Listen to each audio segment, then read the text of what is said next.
दोस्तों, मध्य प्रदेश में एक बहुत बड़ी भर्ती आने वाली है जिसका नाम है ग्राम पंचायत सचिव। आपने पंचायत सीरीज में सचिव जी देखे होंगे, ये वही भर्ती है। और इसको लेकर अभी एक नया राजपत्र जारी हुआ है। एक राजपत्र पहले भी जारी हुआ था, लगभग 3 महीने पहले। मैंने इस पे वीडियो भी बनाया था। 2,60,000 विद्यार्थियों ने इस वीडियो को भी देखा है, जिसमें मैंने सारी जानकारी दी थी। लेकिन अभी कुछ दिनों पहले फिर से इसका नया अपडेट होकर राजपत्र जारी हुआ है। और इसमें क्या बदलाव किए गए हैं वो मैं बता देता हूं।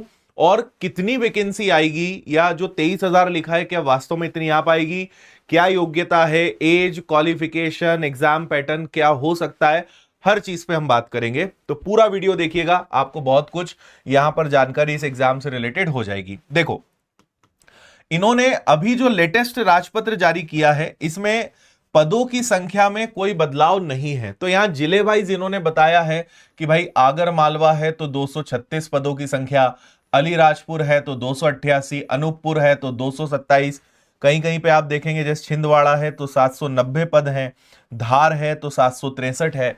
ऐसे हर जगह के इन्होंने पद की संख्या यहां पे दी हुई है ना। अब जैसे इंदौर इतना बड़ा जिला है लेकिन 220 पद हैं।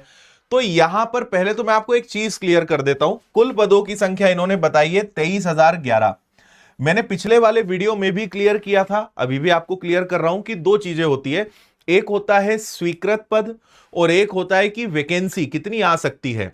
तो ये मैक्सिमम है कि भाई टोटल अगर मध्य प्रदेश में सचिव काम कर सकते हैं तो 23,000।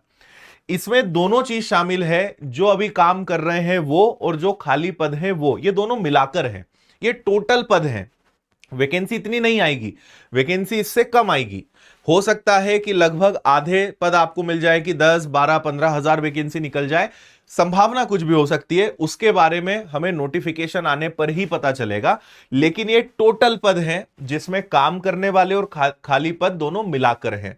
लेकिन आप समझो कि बहुत लंबे समय से इसकी भर्ती नहीं हुई है, तो वैकेंसी की संख्या अच्छी आने वाली है।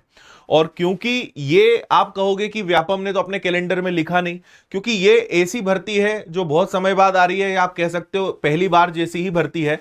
तो इनके नियम, कायदे, राजपत्र, अभी ये सब प्रक्रिया चल रही है। तो व्यापम कैलेंडर में तभी लिखता है जब किसी चीज को लेकर वो श्योर हो। हालांकि जो लिखता है कई बार नहीं होता है, जो हो जाता है वो कैलेंडर में नहीं होता है, दोनों संभावनाएं चलती हैं। लेकिन इसके बारे में क्योंकि अभी ये प्रक्रिया में ही है तो कैलेंडर में नहीं आएगा, लेकिन वैकेंसी कभी भी आप समझो कि नोटिफिकेशन आ सकता है। और इसीलिए आप समझो 3 महीने पहले जब राजपत्र जारी हुआ था तब भी बहुत सारे बच्चों को लगा कि पता नहीं वैकेंसी आएगी कि नहीं। हमने आपसे कहा था भाई तैयारी शुरू कर दो, या इसको अपने दिमाग में रखो। आप देखो प्रक्रिया और एक कदम आगे बढ़ गई, आज नया राजपत्र संशोधित होकर आ चुका है। तो वैकेंसी आपको समझ में आ गई, ये कुल पद है। एक्चुअल में वैकेंसी कितनी निकलेगी ये तो नोटिफिकेशन में ही हमें पता चलेगा।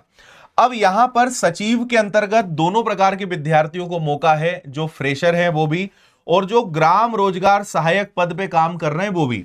तो अगर आप फ्रेशर हैं, आपका ग्रेजुएशन है, तो आप इस परीक्षा को दे सकते हो। लेकिन साथ में आपके पास डीसीए, पीजीडीसीए का कंप्यूटर सर्टिफिकेट होना चाहिए और हिंदी टाइपिंग का सीपीसीटी होना चाहिए। अगर ये 2-3 चीजें हैं, कोई भी परीक्षा दे सकता है। और अगर आप ग्राम रोजगार सहायक के पद पर ऑलरेडी हैं तो केवल आपका 12वीं 10+2 उत्तीर्ण होना चाहिए।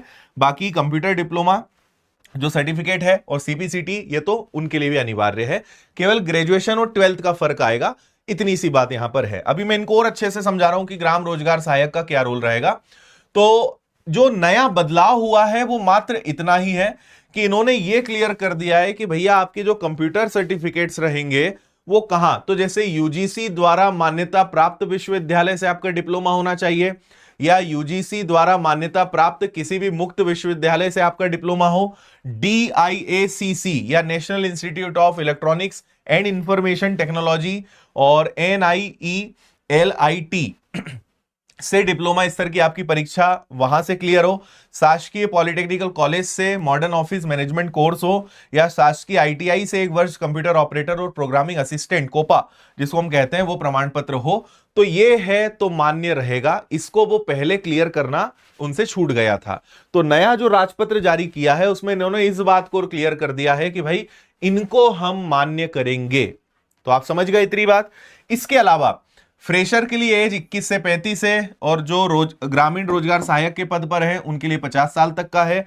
याद रखिए, जीआरएस कोटा में वही लोग आवेदन कर पाएंगे जिनकी 5 वर्ष की सेवा अवधि पंचायत में ग्राम रोजगार सहायक के पद पर हो चुकी है।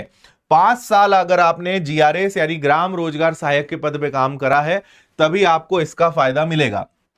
तो उन सभी विद्यार्थियों के लिए, उन सभी कर्मचारियों के लिए ये एक बहुत अच्छा मौका होने वाला है, और फ्रेशर के लिए तो है ही। अब सैलरी देख लो। सचिव स्तर 1 पे अगर आप रहते हैं तो सेवा ग्रहण करने की तारीख से 2 साल तक आपको फिक्स 10,000 मिलेगा। फिर जब आप स्तर 2 पे आ जाएंगे, शुरुआत आपकी यहां से होगी, फिर 2 साल पूरे होने के बाद आपकी सैलरी 19,500 से 62,000 यानी 7वें वेतन आयोग के हिसाब से आप आ जाओगे। मतलब फिर आपकी सैलरी आप मान के चलिए कि 30, 35, 40,000 तक जा सकती है। और अगर आप स्तर 3 पे आ गए, 10 साल पूरे हो जाएंगे, तो आपकी सैलरी फिर लगभग और ज्यादा, मतलब फिर तो 10 साल में तो आपकी सैलरी बहुत अच्छी ऊंचाइयों पे पहुंच जाएगी। तो ये सैलरी सिस्टम यहां पे रहने वाला है। आरक्षण तो प्रत्येक आरक्षित श्रेणी, मतलब जो भी सरकार के आरक्षण लागू होते हैं वो सब रहेंगे। और ये एक बड़ी बात है कि ग्राम रोजगार सहायक के पद पे जो ऑलरेडी काम कर रहे हैं उनके लिए 50% आरक्षण रहने वाला है। 50% रिजर्वेशन उनके लिए रहेगा, है ना। ये एक चीज यहां पर है। सिलेक्शन प्रोसेस में पात्रता परीक्षा और डॉक्यूमेंट, मतलब केवल एक ही एग्जाम होनी है, पात्रता परीक्षा, इसके अलावा कुछ नहीं है। अब यहां पर आपको एक और बड़ी बात मैं समझा देता हूं, इस चीज को थोड़ा सा आप और अच्छे से समझ लेना। ये हमने यहां पे संभावित विषय लिखे हैं, है ना। यहां पर आप इस बात को समझना कि संभावित विषय क्या हो सकते हैं, क्योंकि जो अभी राजपत्र जारी हुआ है उसमें ऐसा कहीं नहीं लिखा है कि एग्जाम पैटर्न क्या रहेगा। तो हमने इस प्रकार की जो भर्तियां अन्य राज्यों में होती है उन सबको एनालिसिस करा, और उस पर हमने एक निष्कर्ष निकाला कि भाई ये विषय आ सकते हैं। एग्जाम पैटर्न अभी क्लियर नहीं है, तो हमने एक अनुमान लगाया है कि ये विषय हो सकते हैं। तो आप देखो, मैथ्स तो रीजनिंग हर परीक्षा में आता ही है, हिंदी या इंग्लिश हो सकता है दोनों विषय आ जाए, कोई एक विषय आ जाए, जीके आना ही है, कंप्यूटर करंट अफेयर्स आना है, एमपी की एग्जाम है तो आप समझो कि एमपी जीके का प्रश्न बनना ही बनना है, कोई डाउट ही नहीं है। इसके अलावा कंप्यूटर, पंचायती राज और शायद मैनेजमेंट विषय आ जाए या शायद ना भी आए। तो आप, ये मैक्सिमम है, मतलब इससे ज्यादा सब्जेक्ट नहीं हो सकते। इतना भी आपने अगर पढ़ लिया तो आप समझिए कि परीक्षा के लिए आप तैयार रहोगे। क्योंकि दिक्कत क्या है, नोटिफिकेशन आया 2 महीने बाद परीक्षा हो जाएगी। आप अगर उस समय 0 लेवल से तैयारी करोगे कोई मतलब नहीं रहेगा। जिनके विषय तैयार रहेंगे उन्हीं का सिलेक्शन होगा। तो अगर सिलेक्शन लेना है, इन विषयों को पढ़ना शुरू कर दो, क्योंकि समय बहुत कम मिलेगा। नोटिफिकेशन शायद 6 महीने बाद आए, लेकिन आने के बाद 1.5 से 2 महीने में एग्जाम हो जाएगी, और उस समय आपके हाथ में कुछ नहीं रहेगा। इस बात को अच्छे से समझ लीजिए। तो ये हमारी एक संभावना है कि ये विषय आ सकते हैं, तो इनको पढ़ना शुरू कर दो, आप सेफ साइड पे रहोगे। बाकी जब नोटिफिकेशन आएगा तभी कोई चीज क्लियर बता पाएंगे हम। परीक्षा कौन लेगा, ईएसबी ही इसकी एग्जाम लेना है ना। और सारी जो भर्तियों का कैलकुलेशन होगा वो 1 जनवरी के हिसाब से होगा, ऐसा इन्होंने कहा है। तो बड़ा बदलाव यहां पर 13 मार्च को नया राजपत्र जारी हुआ था। आप ऑफिशियली भी सरकार की वेबसाइट पे चेक कर सकते हो, उसी के आधार पे मैंने आपको सारी जानकारी यहां पे दी है। नोटिफिकेशन कभी भी आ सकता है। और आपने अगर देखा हो तो राजपत्र पे भी यहां पे तारीख लिखी हुई है, ये देखिए 13 मार्च 2026, पंचायत एवं ग्रामीण विकास विभाग। तो 13 मार्च 2026 को ये जारी हुआ था। सारी जानकारी इसके अंदर है, जो आपके काम की है वो सब कुछ मैंने आपको बता दी है। अब अगर तैयारी करना है, विनर्स की ऐप पर जाइए। पंचायत सचिव का कंप्लीट कोर्स बहुत कम फीस 799 में उपलब्ध है। Proper classes, study material, everything, हर चीज बहुत व्यवस्थित, सिस्टमेटिक, 0 लेवल से टॉपिक वाइज सिस्टमेटिक, सारे टीचर्स अच्छे से पढ़ा रहे हैं। कोर्स से जुड़िए, अपनी तैयारी को जारी रखिए।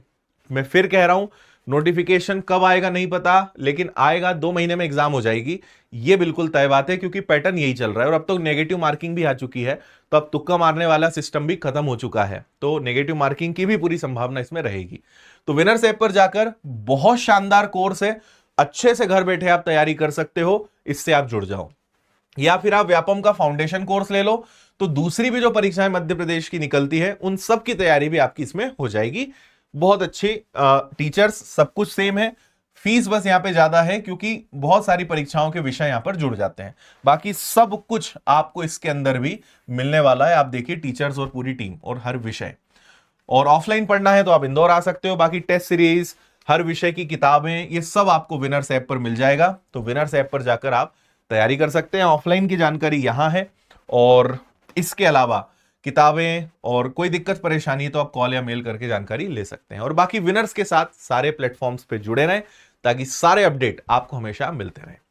फिलहाल इतना ही, और ये एक बड़ा अपडेट था जो आप सबको पता होना चाहिए, इसलिए ये वीडियो मैंने बनाया। उम्मीद है सारी जानकारी आपको क्लियर होगी। तो आगे और कोई अपडेट आता है तो आपसे मुलाकात होगी। आज के लिए इस वीडियो में इतना ही। थैंक यू, जय हिंद, बहुत सारी शुभकामनाएं आप सभी को।